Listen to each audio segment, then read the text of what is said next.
అని కర్ణాటక క్షేత్రంలో ఒక అద్భుతమైనటువంటి సుబ్రహ్మణ్య క్షేత్రం ఉంది. అది పరమశివానుగ్రహంగా వచ్చింది ఆ క్షేత్రం.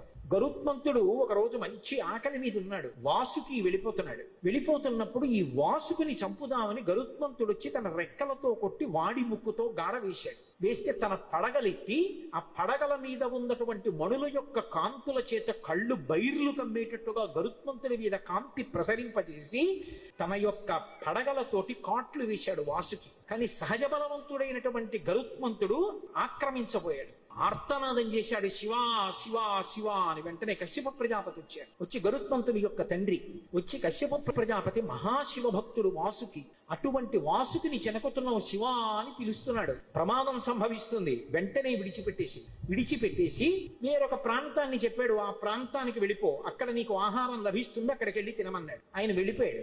వాసుకి వంక తిరిగి, నువ్వు ఇంతటి శివభక్తుడివి, నువ్వు